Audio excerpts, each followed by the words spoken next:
Hi, I'm Sarah Lancaster, the Extension Weed Management Specialist at Kansas State University. And I'm going to talk to you for a few minutes just about the project that the Kansas Soybean Commission was gracious enough to fund for myself and one of my graduate students over the past couple of summers.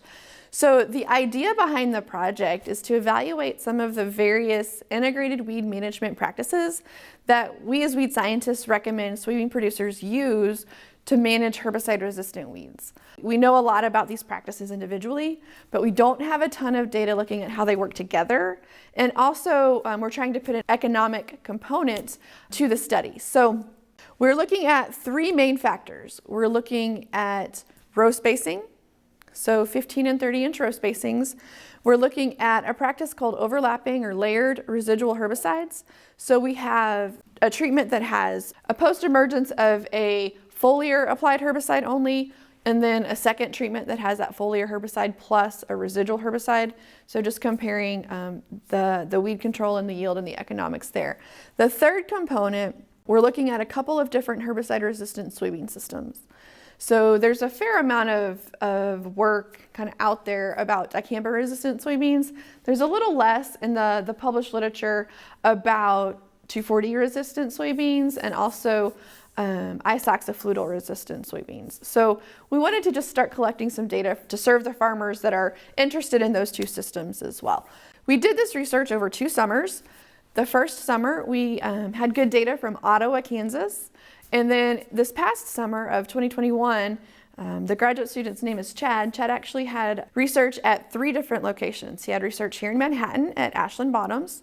He had research again at Ottawa, so we'll have 2 years of data from Ottawa, Kansas. And then his third location was up in Scandia. So representing a range of environments and soil types to try to get a feel for what's going on in the eastern part of the state.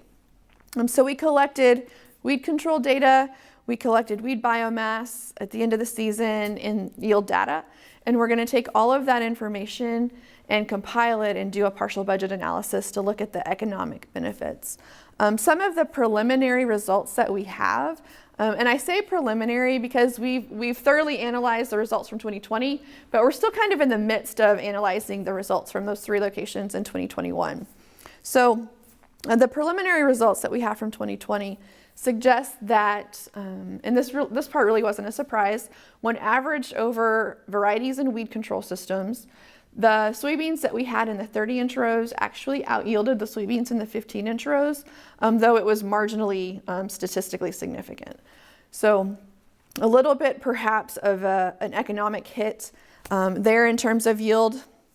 And then the other thing that we found is that when we used the layered residual herbicide, we did not see a statistical increase in weed control at the end of the season from that additional herbicide in the post-emergence application.